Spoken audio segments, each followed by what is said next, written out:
Halo semuanya, welcome back to my YouTube channel Crypto Newbie Analyst bersama saya Chandra. Jadi per hari ini saya bakalan mengupdate updatean lanjutan dari Bitcoin yang per hari kemarin sudah saya update teman-teman ya. Tapi sebelum masuk ke sana, saya bakalan mengupdate terlebih dahulu dari crypto market cap keseluruhan per hari ini. Yang dimana untuk market cap per hari ini mengalami penurunan ya, tapi penurunannya nggak cukup signifikan atau penurunannya kecil banget, ini cuma 0,03%, yang dimana untuk market cap crypto hari ini berada di kisaran 819,4 billion dolar. Kalau misalnya kita ngelihat dari top 10 cryptocurrency, semuanya masih ada yang belang ya.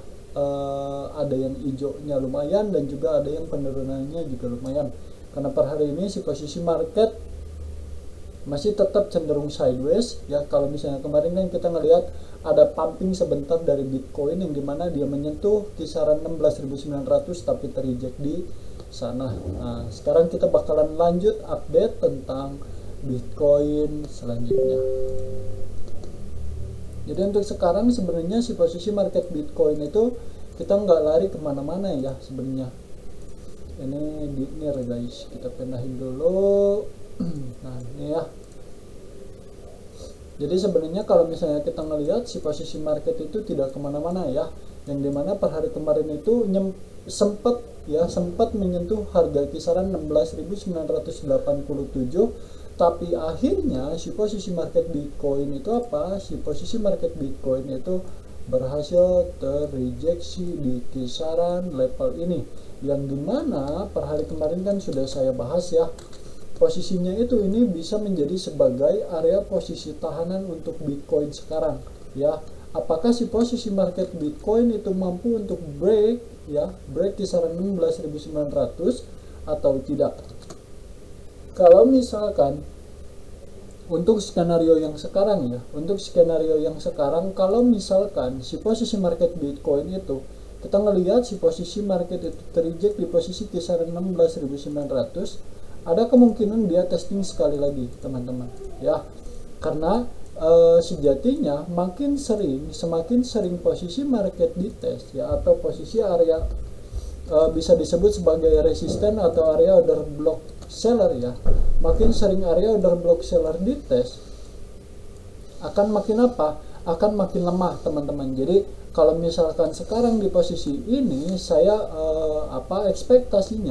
ekspektasi market Bitcoin itu bisa pumping terlebih dahulu ya, atau dia mencoba untuk retesting kembali kisaran 16.900 sebelum akhirnya dia mulai turun kembali menyentuh kisaran 16.200 atau 16.000, atau dia mulai kembali lagi ke posisi area demand yang belum terjamah sama sekali atau belum tersentuh sama sekali teman-teman. Jadi untuk sekarang sebenarnya simple ya, si posisi market itu kan nggak kemana-mana ya, kita tinggal ngelihat saja reaksinya sekali lagi ya, ketika si posisinya itu retest dan tidak membuat higher high ya, dia malah membuat lower high di posisi ini, berarti ini sudah menjadi konfirmasi bahwasanya posisi market Bitcoin akan jatuh lebih dalam lagi, dan ekspektasi saya dia bakalan menyentuh sampai 15.600-an teman-teman ya.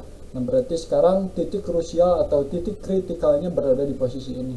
Itu apakah posisi market Bitcoin berhasil break ya, posisi market Bitcoin berhasil break dan tersideways di kisaran atas ya, di kisaran harga 17.000 dan menyentuh atau lanjut pumping sampai 17.500 kalau misalnya berhasil break. Tapi kalau misalnya nggak berhasil break, berarti dia bakalan mencoba retesting kembali sampai 16.900 ya, membuat lower high terlebih dahulu, baru dari sini dia akan mulai turun kembali menyentuh harga kisaran 15.600, karena di posisi ini ada posisi area demand yang belum terjamah atau belum dijemput sama sekali, seperti itu teman-teman. Jadi ini untuk skenario lanjutan untuk Bitcoin kedepannya akan seperti apa. Nah sekarang kita bakalan melihat dari posisi posisi aspek lainnya ya, karena pasti ada dukungan yang lainnya, entah itu dari DXY atau USDT dominance-nya, seperti itu. Kita akan mencoba dari DXY terlebih dahulu teman-teman ya, atau dollar index. Di sini sudah sesuai dengan skenario yang saya buat ya. Ketika di sini ada dua skenario yang saya buat sebenarnya. Posisi market US dollar ya, yang dimana si posisi US dollar sekarang sudah berhasil untuk break ya, untuk break apa? Untuk break area trendline yang di sini, yang dimana posisi ini itu adalah posisi area liquidity teman-teman ya. Di sini itu penempatan area liquidity, ini yang pertama, ini yang kedua, dan ini yang ketiga. Berarti bakalan ada swipe liquidity dulu atau swipe liquidity, yang dimana artinya berarti posisi market DXY akan ada pumping sekali lagi sebelum akhirnya dia turun. Dan ekspektasi saya ya, ekspektasi saya paling paling dekat lah ya, bisa disebut paling dekat itu bisa nyampe kisaran ini ya, 105-an, bisa nyampe 105, atau paling jauhnya dia berada di kisaran 106-an teman-teman ya.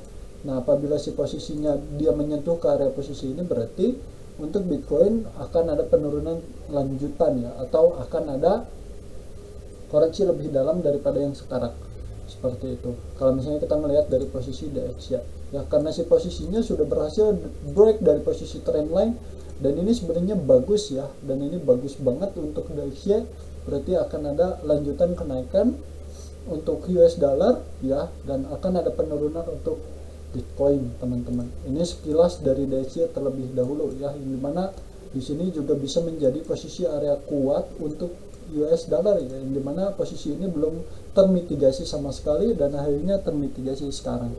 Dan di sini pun ada setapan yang bagus teman-teman ya, ada setapan yang bagus untuk US dollar, makanya dia pumping signifikan. Itu di sini terbentuk semacam double bottom, akhirnya dia break. Nah, sekarang berarti kuncinya dia berhasil maintain di atas garis trendline sampai akhirnya posisinya mulai kembali melanjutkan kenaikannya, seperti itu. Ini untuk DXY. Kita akan mencoba melihat dari posisi USDT dominance teman-teman, karena ini juga perlu untuk dilihat ya, sebelum akhirnya kita memutuskan untuk mengambil posisi short atau long gitu di Bitcoin ya. Nah, posisinya untuk US dollar ya, untuk USDT atau Tether, USDT dominance, karena ini pasti selalu berlawanan dengan Bitcoin ya. Ketika ada Bitcoin ada kenaikan, berarti dari USDT dominance ada penurunan juga, seperti itu.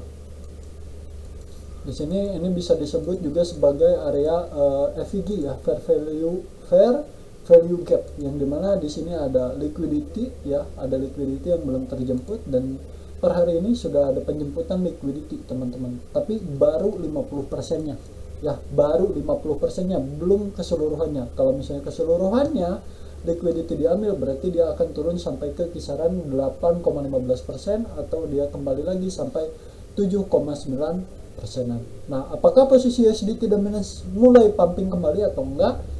Kalau menurut opini saya untuk sekarang masih ada lanjutan penurunan ya, masih ada lanjutan penurunan teman-teman ya, ada lanjutan penurunan, setidaknya posisinya menyentuh dulu 8,34%-an, karena di sini ini bisa disebut sebagai area flip di USDT dominance, yang dimana awalnya di area sini itu sebagai area posisi order block seller teman-teman ya, order block seller atau biasa disebut dengan resisten, dan sekarang menjadi posisi area flip. Nah, sekarang berhasil menjadi posisi area support paling kuat untuk USDT dominance.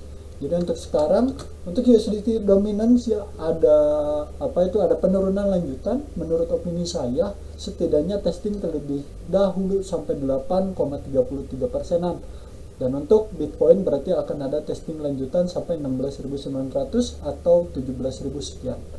Tuh teman-teman. Jadi kalau untuk posisi market yang sedang sideways seperti ini, mendingan kita wait and see terlebih dahulu, karena beresiko terjadinya pump and dump di posisi market yang sedang dalam keadaan sideways. Jadi kita untuk Bitcoin menunggu terlebih dahulu apakah dia mulai atau berhasil untuk testing sampai ke 16.900 atau tidak. Kalau misalkan dia berhasil testing sampai